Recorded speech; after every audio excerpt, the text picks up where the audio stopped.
Welcome to Critical DMG, a podcast about two best friends who might have grown up but never grew out of their love for the Game Boy.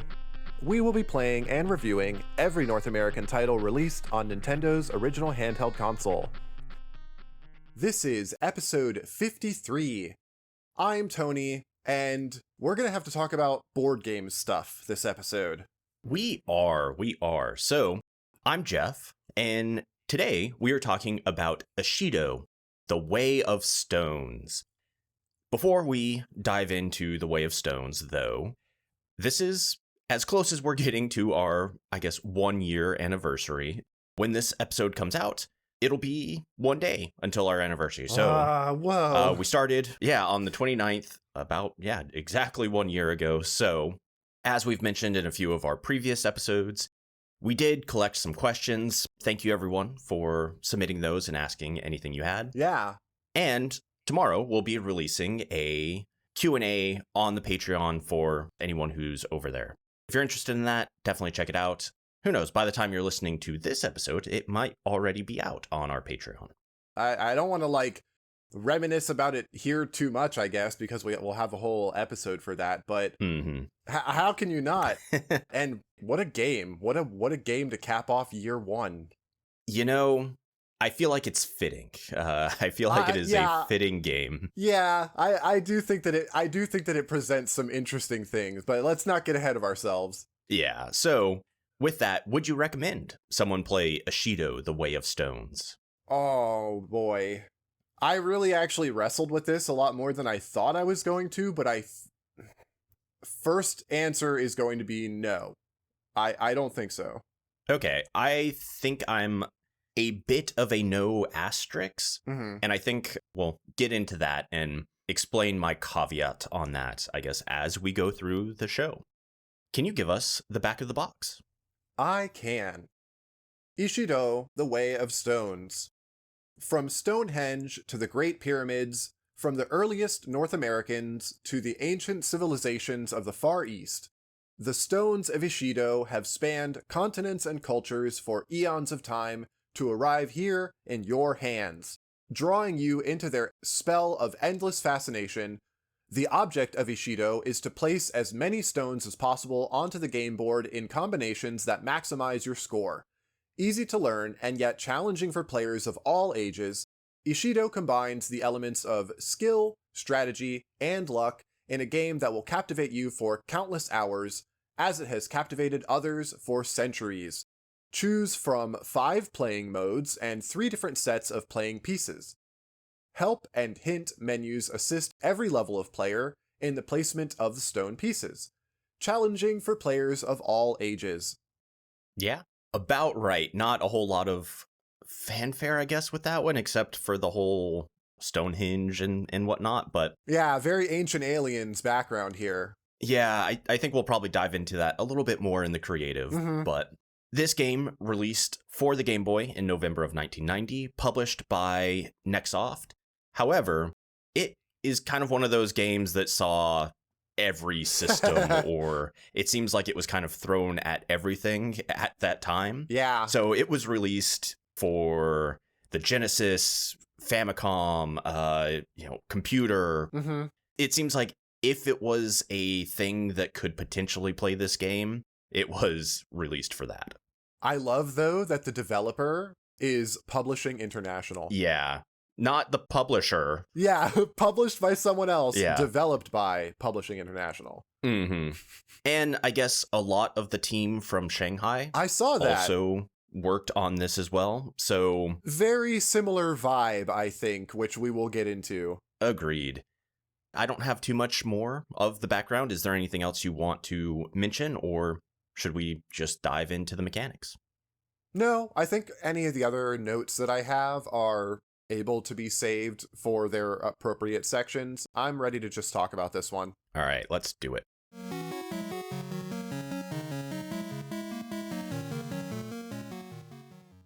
When I heard the name of this game, I kind of had high hopes, was hoping it may be something a bit different, but of course, we all know what this game is. It's a puzzle game. It's a board game! Yeah, it's a board puzzle game, I would say. Again, part of the reason why Shanghai fits so well, and also, I guess, why it's fitting for our 1-year episode, because it's always a puzzle game. That's true. Your goal is to place as many stones as possible on the board. That'll make more sense in a little bit. Controls are pretty simple. Your D-pad moves you around.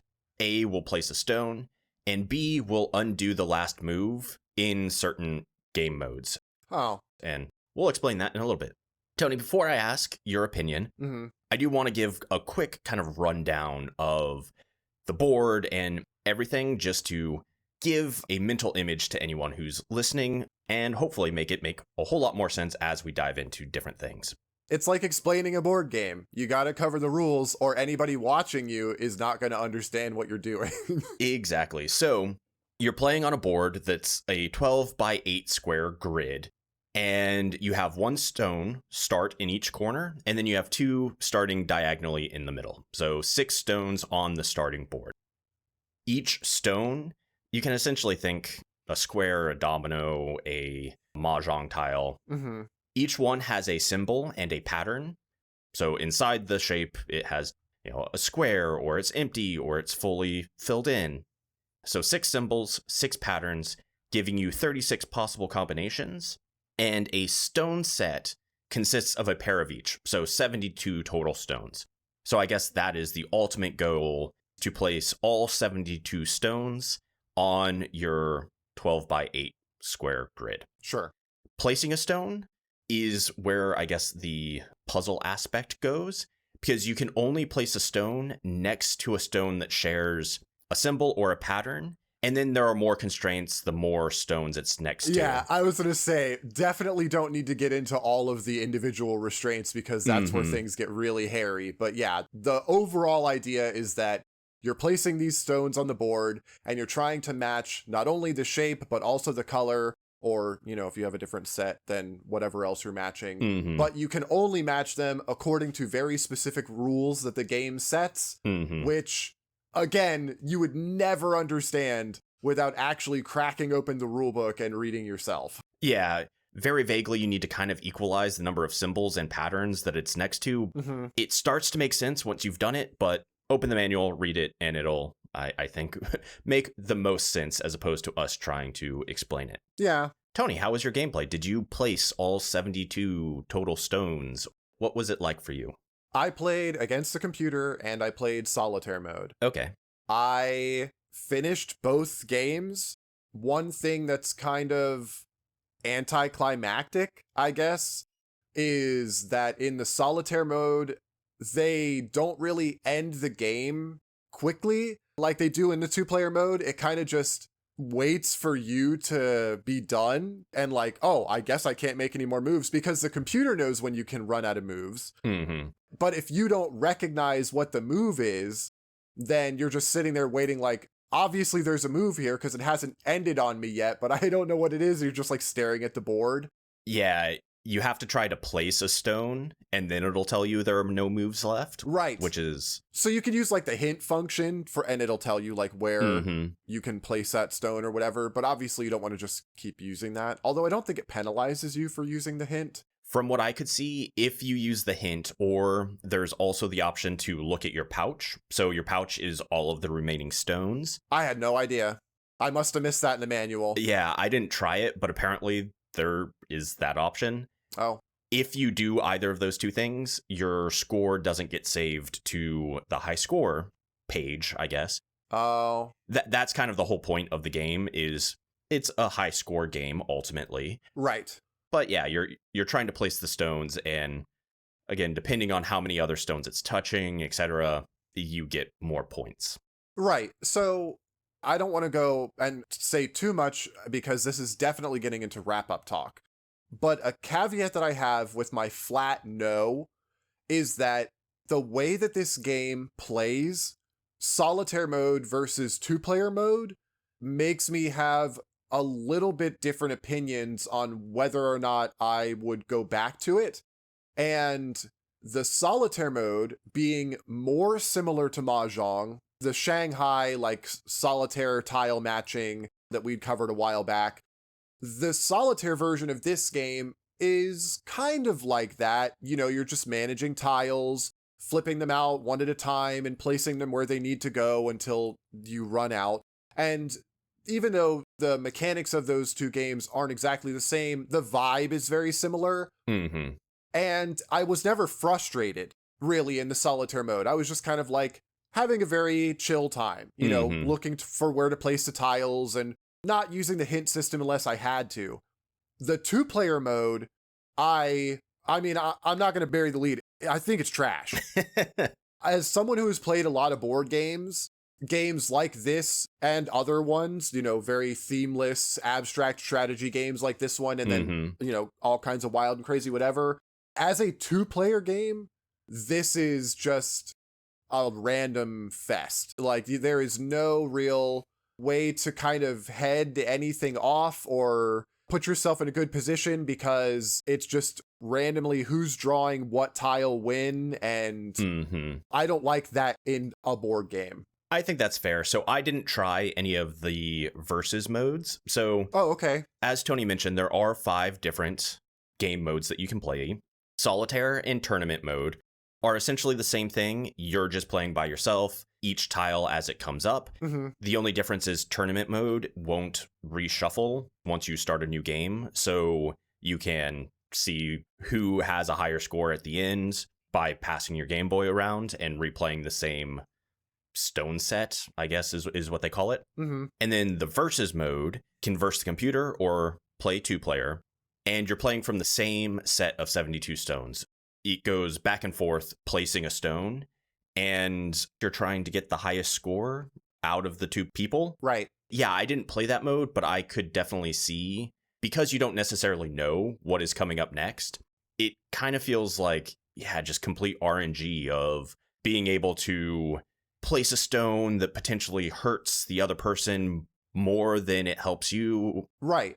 Especially because you're not capturing anything here, which usually is how a game like this would work. You know, you would be capturing your opponent's pieces or capturing area on the board, which would then flip your opponent's pieces to your own color or something like that to kind of sway the balance of the game back and forth. That's not really how it happened here. When I played 2-player against the computer, if I drew a bunch of tiles that there was just no legal move other than to put them in the border area, which doesn't score you any points, the opponent would then just happen to randomly draw whatever tile was left. Yeah. And those tiles sometimes would fit into 3 or 4 spot configurations. And those are worth like 9 points or something like that each. Like it's a big jump if you're able to get a 3 or 4 spot drop compared to just like matching 1 or 2 tiles at a time.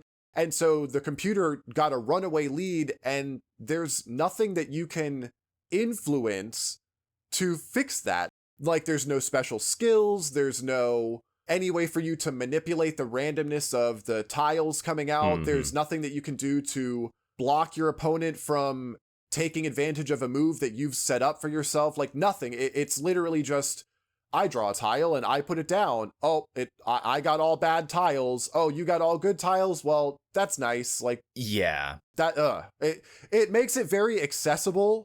Like, it makes it very, like, beginner friendly in the way that a lot of abstract strategy games are, but I don't appreciate the randomness here really at all. Yeah, without being able to look at the pouch, and again, I guess you can do that. So I believe it does show the order in which they will be given. So I do think you can use it to plan out. That's so weird. I read the manual and I never noticed that. And I went looking too to see if there was any way to, like, if I was missing something on the UI to show where the tile was coming out. And that's so weird that I missed that. I did access the hint menu in solitaire mode a couple times just to figure out where to put the piece down so I could make the game keep going. Yeah, rare in-show booting up the game. Ooh. If you go specifically in solitaire mode, I think tournament mode as well, you can go to the hint menu or the help menu. Under the hint, there is a pouch, and it does look like it brings it up in order so you can kind of tell and plan what is coming up next. So solitaire mode, it would make sense because, like, you know, if you were playing by yourself, you could just have all the tiles laid out in like a row or something and know what order they were going to come out, and that would be whatever. That would could just be the way the game is going to be set up, because you can't do a hint in the versus computer mode. It does seem like the versus mode, it does not allow you to open up the help menu at all. You have to do it blind, whereas the computer knows, you know, all of the pieces and where to put them and stuff like that. Yeah. And I do feel like this would be a more interesting strategy game in the versus mode specifically. You know, solitaire and tournament mode having that RNG aspect, fine. You know, that's part of the fun of that style of gameplay. But I feel like specifically in versus, being able to plan out your moves is one of the fun things about a strategy game or playing against someone in a board game, and not having any way to plan out your moves and it just, completely being RNG seems like the versus modes are, a bit less fun or interesting in my opinion. It's funny, the manual actually says that you should practice the 2-player mode against the computer so that you could improve for tournament and solitaire mode.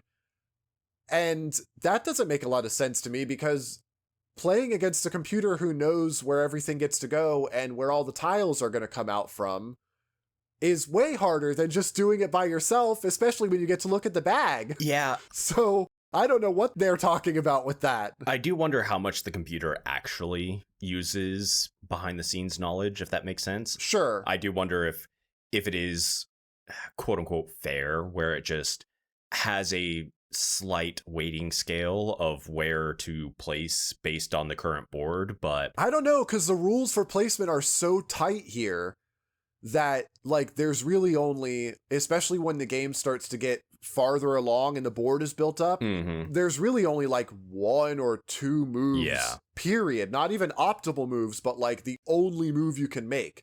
So the computer has to know that those moves are there, or else there's no pass option. Yeah, exactly. Anyway, it feels like an afterthought. Like it's very much like, hey, we've got this game that, you know, you play by yourself. It's a really pretty solid solitaire game, but we could technically make it 2 players if we just, you know, alternated when you were allowed to put a piece down or something.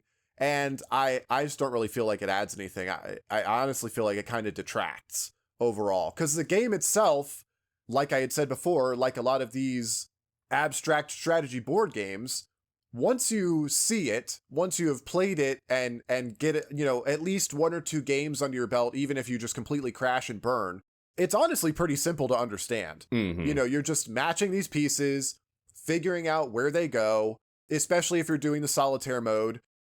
It really is just taking your time, figuring out where best to fit the pieces in for maximum scoring. And yeah, in that way, Jeff is absolutely correct. It is very much like a puzzle. But I don't really have a whole lot else to say as far as the mechanic stuff.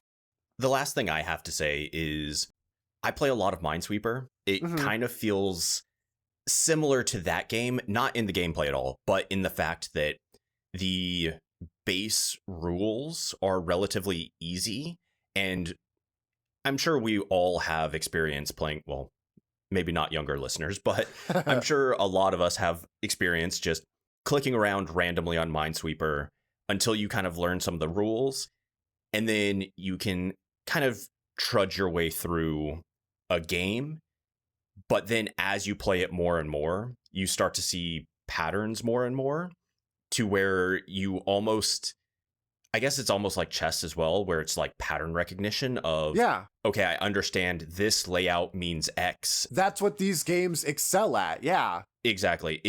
It kind of feels like that. Whereas I'm sure the more and more you play it, you kind of get a better intuitive understanding of, okay, I've already used both of this stone, so I'm not going to see any more of those. So that means I should play kind of a bit more like this and place things more along these lines because I know that these are taken, so I don't have to account for those. And I'm sure as you play it more, there starts to develop a correct way to play it. And it kind of gave that vibe to me. So I'm sure if there's anyone who is an Ishido master who is watching our gameplay, they might be tearing their hair out because we're probably making some very incorrect plays, but that's the last thing I have for the mechanics. I mean, I will agree with you in as much as I think that multiple plays will help you understand the rules on a baser level and let you see perhaps where some of the optimal moves might be when you are playing in the solitaire mode. But I really, and I don't know that this is necessarily in disagreement with what you're saying, but I really don't think that there is a whole lot that you can do to improve the 2-player mode simply because the fact that everything is so random means that no matter how much memorizing of things that you do, the added element of a second player being able to just place pieces down wherever they're able to place them down is going to completely throw a wrench in any foresight you're able to try and afford yourself. So the one thing you can do, just don't play it. Just like according to the show, there is only one game mode of Hyenkyo Alien. That's true. Just treat it like it doesn't exist, and then I guess Ishido, the way of alone. All right. With that, I think let's take a quick ad break, and then we will get back to the creative discussion. Ad break.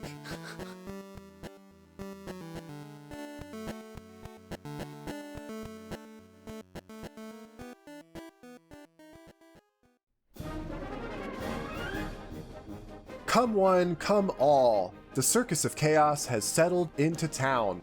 Well, it sort of turned your town into the circus. It's all thanks to you shattering that crystal star. In Ursicus, a new game out now for the Game Boy Color and Analog Pocket, play as the unlucky deer Vivi, who unwittingly released a wild and ancient spirit that transforms her and her whole world into a strange and colorful circus. Sprint, bounce, and wall jump through each challenging level, choosing your own path in whatever order you want.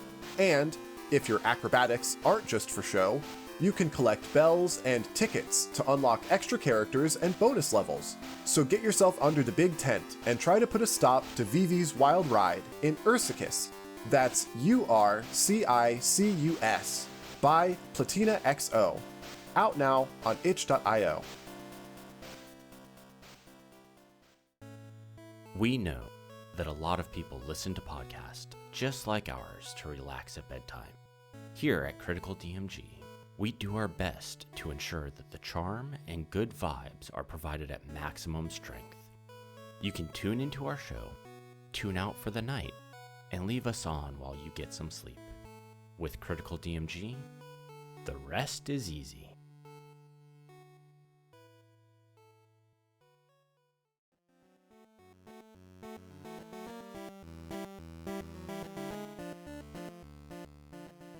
And we're back. There's actually a lot of music here. Did you pick like a favorite track while you were playing, or? I didn't. There's a lot of them. Yeah, I thought about it and I almost went back and listened to all of them, but then I just didn't. You do have a music select. There are 4 different options. Mm-hmm. The ones I did listen to, honestly, I thought were all fine. They're fine. They don't fit IMO. Yeah. I don't think that they fit the game very well. Yeah, I felt like they were a bit much for a puzzle game of this genre where you're kind of more chill, more relaxed. And I also think there was a lot of kind of that high pitch, noise that I don't quite like from the Game Boy. But I think, yeah, for the most part, as long as the volume wasn't too high or whatever, they were fine. Right. Not bad, but not really fitting for what you're doing here. I don't have anything to say about the sound. If you told me that the game had no sound effects, I might believe you, because I literally cannot bring any of them to mind, which is honestly a shame because I would love really good board game noises to accompany my board game. Oh, like a nice like clack of Yes. putting down a stone. And you know the Game Boy can do it. Like, you know the Game Boy could do that. Or, oh man, what if they did? And I know you're going to disagree with me on principle here, but what if they were digitized clack sounds? Like they recorded some wave samples of like clacking pieces and then digitally converted them and put them in. That would be really cool. I'm going to do that. You watch.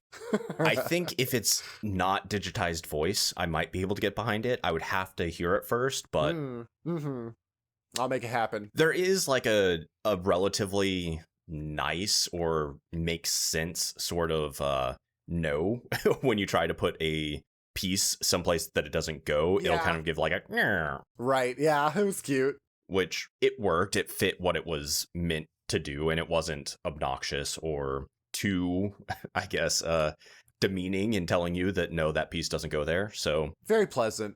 Yeah. I will say I quite liked the title screen. Me too. I didn't necessarily like that the credits rolled prior to the title screen, but you could kind of skip them and all of that. So I think I'm learning more and more. I really like the Game Boy games that you turn on your Game Boy, boot them up, and it kind of gives you that experience right away. Sure, Nintendo, sure, the publisher, whatever, those quick screens. But then going into the title screen directly, I quite like. And I feel like this one would have felt a little bit better and a little bit more on theme if it did that. But the title screen is cute. I just think it's funny that because of all of the company names involved and how they have just a giant text wall for all their copyright stuff, it literally says like publishing and international back to back multiple times in like a handful of lines. It's like publishing licensed by Publishing International, Publishing National, like over and over again. Very funny. What a good company name. Yeah, you won't see that in my footage because I specifically didn't start recording until after that screen went away. But yeah, it was kind of funny reading it. It was just publish, and maybe they could have cleaned that up a little bit, but... Did you play with any of the other sets of tiles at any time? I didn't play with them, but I looked at them all. Okay. And honestly, I didn't like any of them as much as the original. Yeah. So I agree with that statement, but only from a readability perspective. Yes. I think the music notes in particular were very charming. As like a set of tiles, I think that they were very cute, and I really liked the way that they had shaded the background to kind of make each patterning distinct on them. And I'm just realizing this now. Here's my mind being blown revelation on air. I had the same problem with Shanghai as well. Was that one of the sets of tiles that they gave you, I did like, but I had problems with it from like a readability perspective. And so I couldn't actually play with it because it was just too difficult to actually make the matches because of how they had done the tiles, even though I liked how they looked. Is that what you dealt with here as well as to why you... 100%. Okay, I figured. I think the music marks and the Ishido set both look better. They both look just straight up better. If I had a physical version of these tiles or of these stones, 100%, I would probably want the Ishido one. But playing the game on the Game Boy, the shapes version, which is the default, it just was easier to read, easier to see.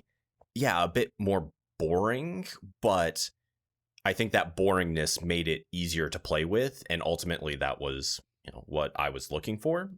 I think the other two looked better. They just didn't play better. Right. And that's fine. I think it's fine that they have a primary set that is readable, most accessible, whatever default, this is how the game ought to be played set, for optimal usage of the game, whatever. Yeah. And then they also have some strictly aesthetic sets. They look good. You can play with them if you are really well versed in the game enough that you can read the table at a glance, essentially. And if you aren't at that level, then it's going to make things a little bit harder. And that's fine. It's almost like a difficulty setting, and that's totally fine. It's exactly the same thing as like having different card backs in solitaire or whatever. Like, exactly. Some of them are a little bit harder to look at, or sometimes the suits don't make as much sense or something like that. But I appreciate that they did it, and they look good for what they are. And I will say they weren't horrendous. They weren't completely illegible. No, not at all. So I'm sure if you played with a certain set multiple times, you would become familiar with it and it wouldn't be an issue. Right. I think going from the base set to those is maybe a little bit jarring because the readability does get a little bit worse. But yeah, if you really like the music notes, if you really like the Ishido set, play with it a couple times, and I'm sure it will become just as easy to read as the base set. I think everything here is pretty readable overall. I think that it looks like a board game. You know, it looks like a board laid out, and you can envision the pieces being played in the spots that you're laying them down on the table and everything. It's got a very tactile feel that I like with the way that pieces get laid down and how they do like a flash or like a fade to let you know that you've like connected, made a match or whatever. And I like that as well. What I really appreciate is the whole board, because you've got the black borders that let you know, don't put tiles here, you won't get points for it. And the white interior section, even those parts of the game, which are like compounding the already vague rules to make them even harder to understand at a glance. Once you know what you're doing, even that stuff makes sense. It is perfectly clear to look at the board and be like, okay, I shouldn't place tiles in the black section if I can help it, because I won't get any points for it. Yep. And I didn't really look at any of the other versions on any of the other platforms to compare. Yeah, I didn't either. The color versions and how those are rendered or whatever. But here on the Game Boy, you might not know what is actually happening looking at the screen. But if you do know what's happening, it's very easy to understand from pretty much any point in anyone's playthrough of the game. 100%. Yeah, I agree with that. I think readability is quite high. I'm still not 100% sure if I had to, with 100% confidence, place a tile in like a 2 or a 3 or a 4, that I would get it correct. But I do think that is just lack of skill on my end. I think the visuals and everything are quite good. I was kind of a little taken aback when I found the manual, and it's just Stonehenge on the front. That's the same cover that they use on the cartridge. It makes sense, especially when you read the back of the box or inside the manual. But I feel like the gameplay has absolutely nothing to do with any of that. But oh, absolutely not. Yeah, I found that a little bizarre that they use that as the image of the game. But it fits, especially if you read the back of the box or the introduction in the manual. It works well enough. So yeah, no real complaints there. Just kind of did a double take, I guess, when I first saw that.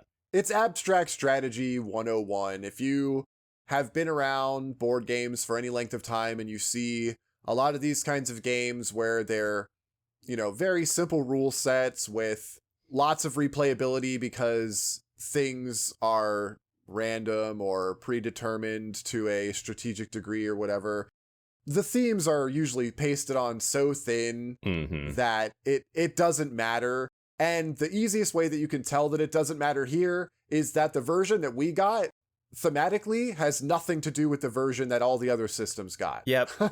Like the Ishido title doesn't make any sense for whatever it is that we got here, but it also doesn't make any sense in the weird version that it originally was, where they just like made the word up from like Japanese mishmash terms. So like it doesn't matter. Yeah. The theme here doesn't have to connect in any way. And we've made that comment. Thank you. I was going to say the same thing. We've made that comment about other puzzle games as well. So, you know, it just is what it is. And I think it's fine, the version that we got.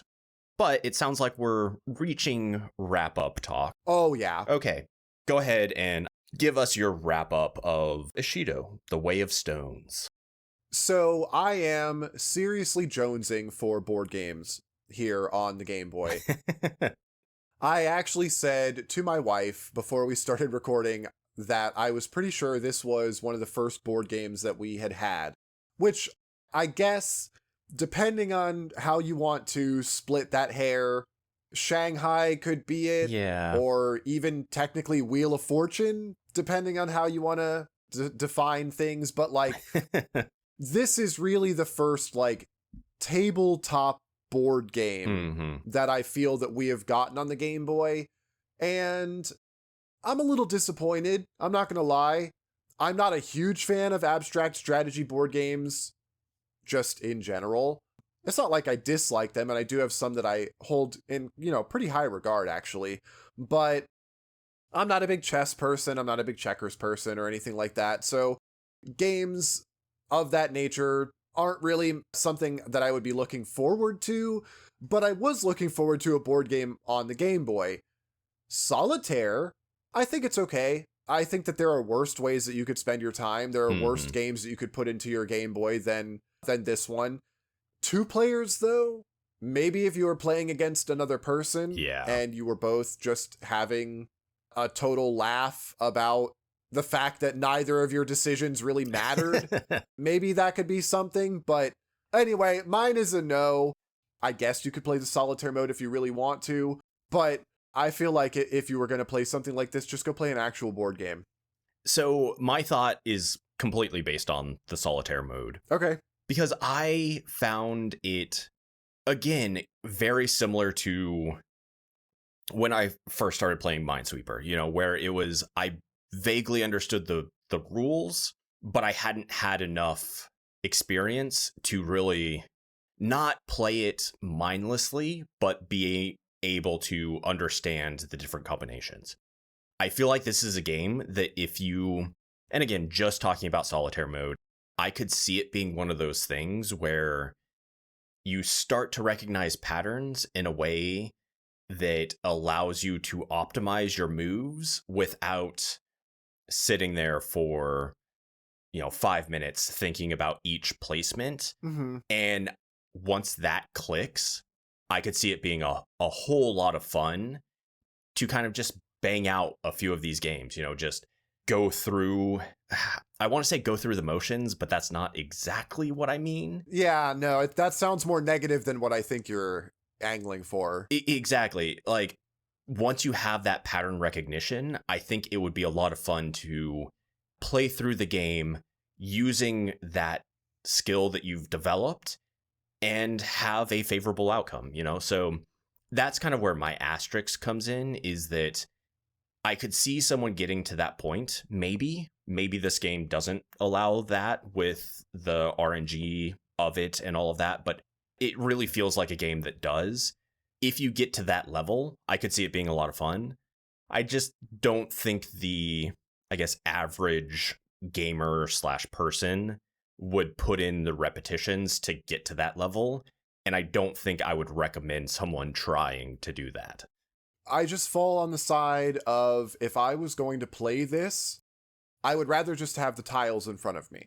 If I was going to play this tile-based solitaire board game, that I think is pretty solid and a fun little random puzzly activity for a little while, I would rather just have the tiles in front of me.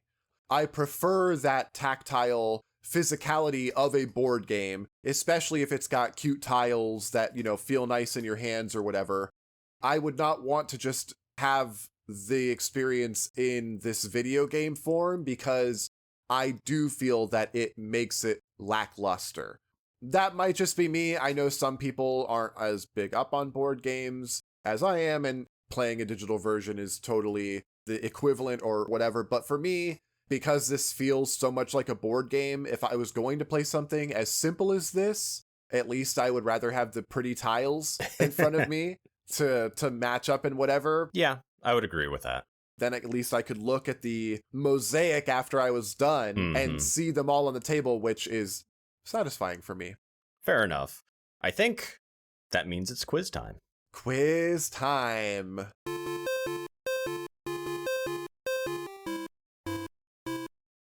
I got to sit out of the quiz last week because we had a lovely guest on and in the hot seat, but I'm currently at 81.9%, so we'll call that 82%. Let's see how Ishido, the Way of Stones quiz treats me.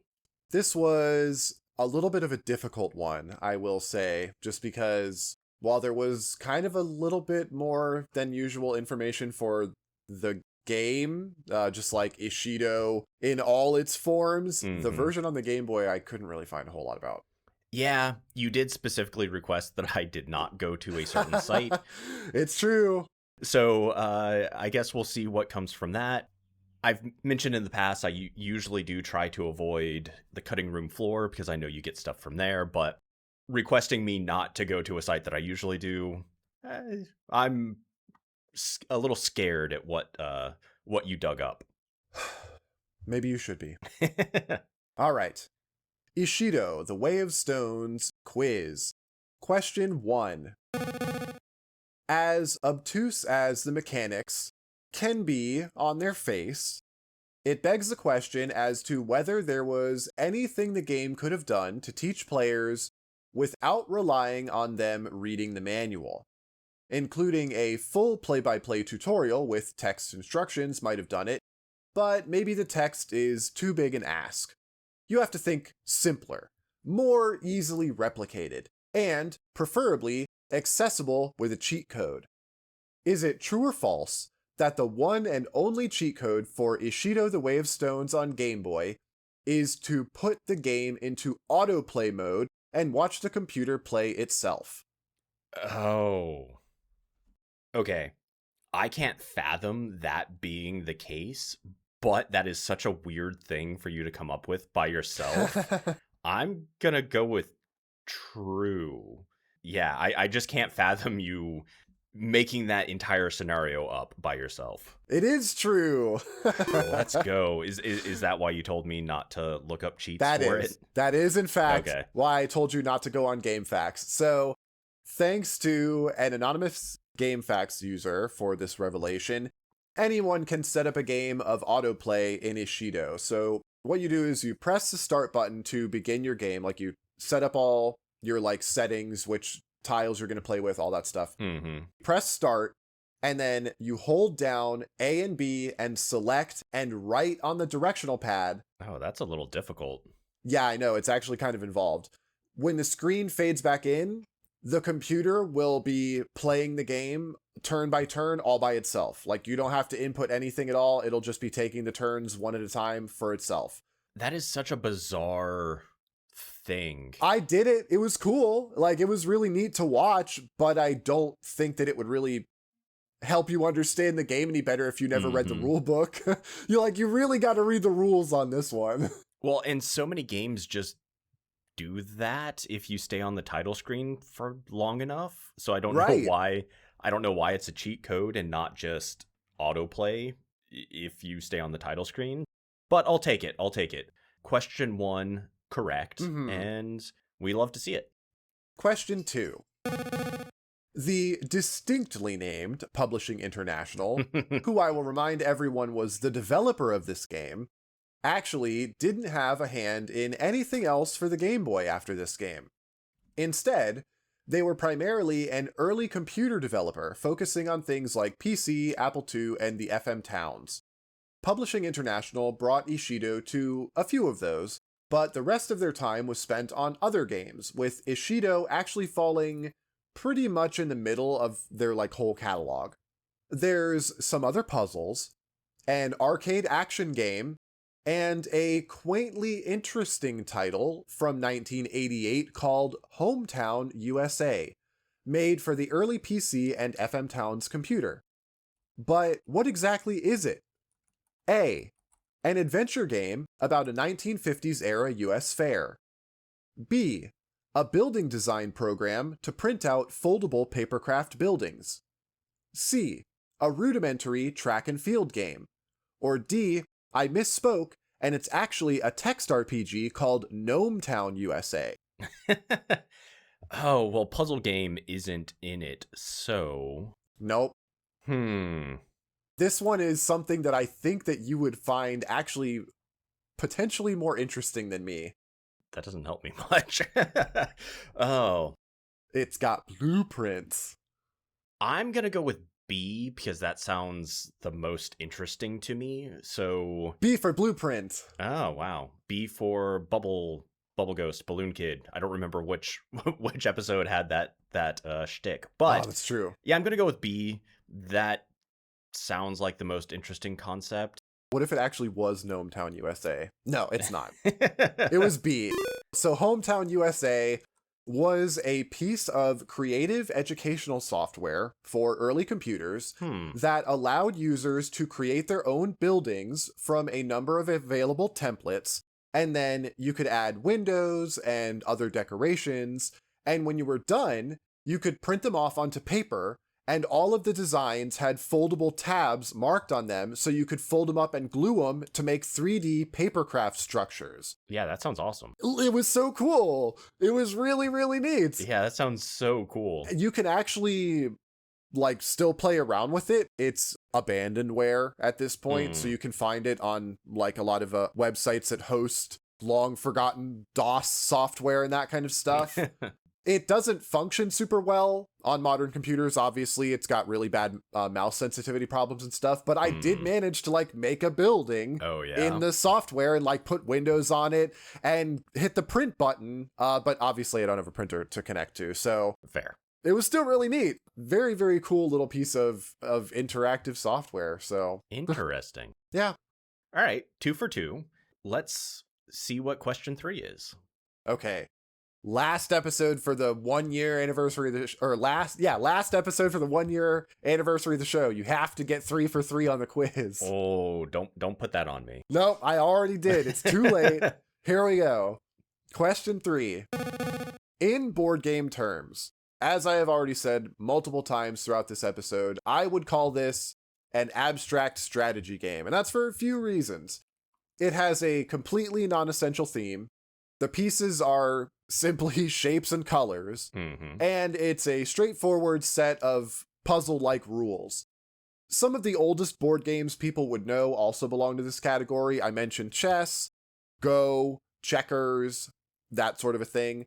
However, it seems maybe those in the hobby don't hold too many of these kinds of games as their most favorite. According to BoardGameGeek.com's current game ratings as of this quiz, how many of their over 12,000 listed abstract strategy games are in the top 100 games overall on the site? Is it A, 2, B, 10, C, 50, or D, all 12,000 of them are somehow in the top 100? It is an abstract time, space, discontinuum. If you get enough of them in the right space, in the right order, you can get a score multiplier, and that's how you get all 12,000 of them in 100. Exactly. I'm going to go with 2. I feel like people don't like those types of games as much as others. Perhaps. So I'm just going to go with 2. You're right. It is 2. It's Let's A. go. 3 for 3. Yeah. So BGG has a pretty extensive listing. It counts 12,384 abstract strategy games, but there are over 100,000 games listed on their website overall. So, yeah, all things in perspective there. Out of the top 100 ranked games on the site, only 2 of them belong to the abstract strategy category. Harmonies, a 2024 release, which I haven't heard of, sits at number 54, which is really good. And a modern favorite of the board game hobby, 2017's Azul, is right at the edge in spot 99. Wow.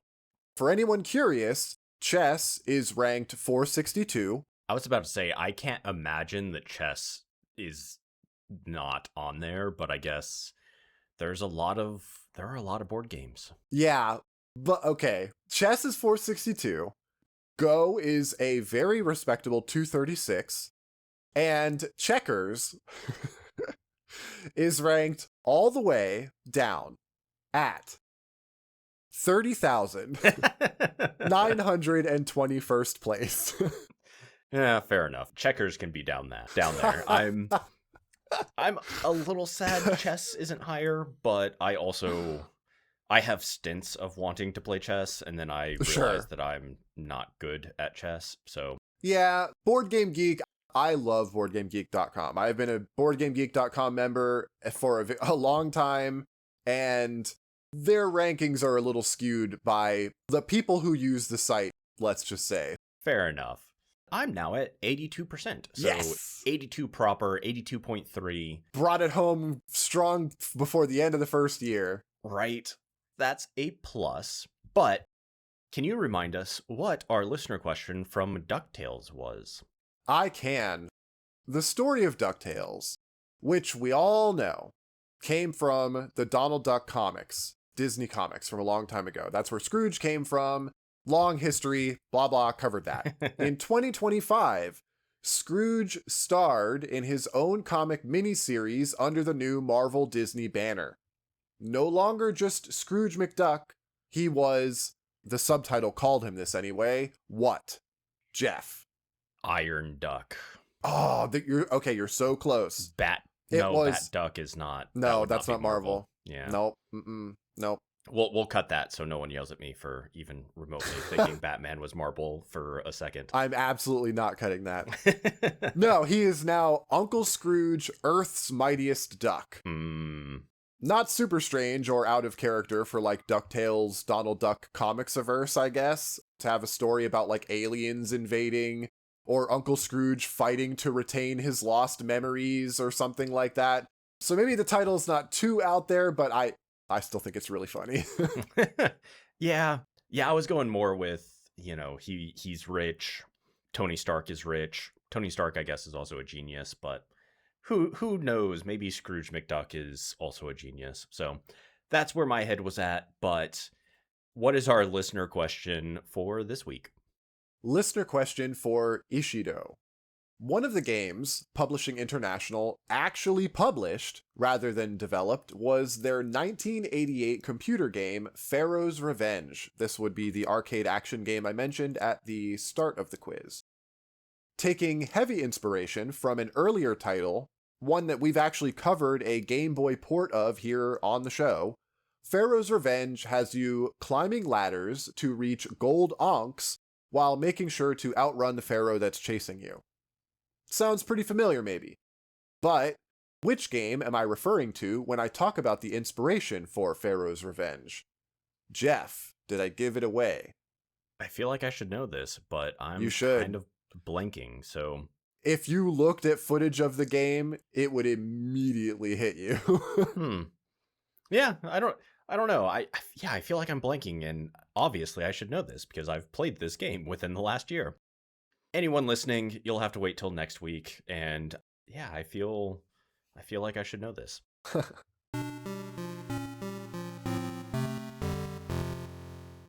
So that brings us to the end of Ishido, The Way of the Stones, and to the end of our first year of this podcast.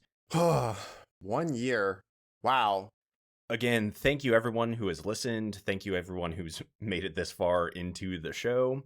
As we mentioned earlier, we are going to have a Q&A over on the Patreon for free and paid members. Anyone who joins over there will have access to that.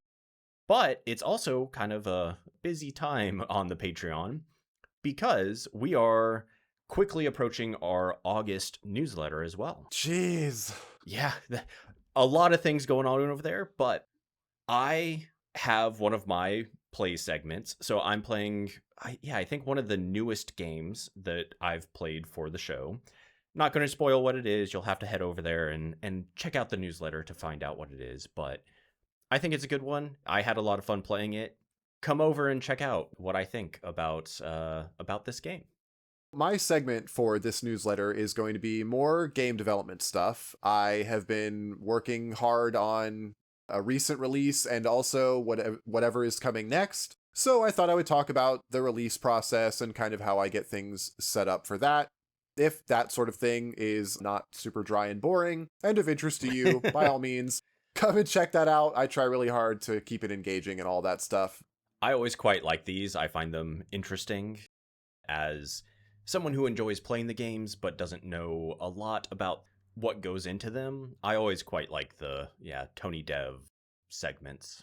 Well, good. I'm glad, because I think this will turn out to be a pretty solid one. I'm also not biased at all, so... Of course not. 20 plus years definitely won't do that to you. We also have a joint segment for this Patreon newsletter that is actually a new segment that we're running. Jeff, if you want to give a quick rundown of what that is for everybody. Yeah, so kind of excited about this one. Normally on the show, as you just saw, I'm in the hot seat. I have to answer the questions. We're kind of turning that on its head, and I will be quizzing Tony. Yes. Trivial DMG, which is our take on kind of a little bit of a trivia show, game show. I thought it turned out really well. I had a lot of fun recording it, so I think it was a good one. Oh, I think it was a blast. I was actually a little hesitant at first because we had talked quite extensively about it before doing the recording, just to make sure that we had gotten kind of the format down and how we wanted things to go before going in blind or whatever. But I think it turned out pretty good. I'm excited for everybody to hear it. All of that to say, if any of that sounds interesting, check us out over there. But I think we are finally at the end of Ishido, The Way of the Stones. Uh-huh.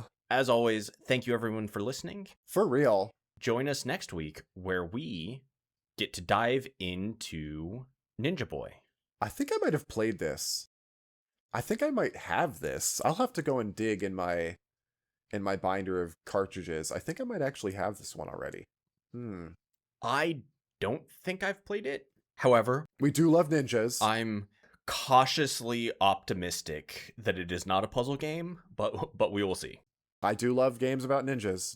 Join us next week and see if we actually love this game or if it kind of flops. All right, everybody. You'll have to come find out next time. Thank you for a pretty awesome first year of the show. And until next time, bye-bye. Goodbye.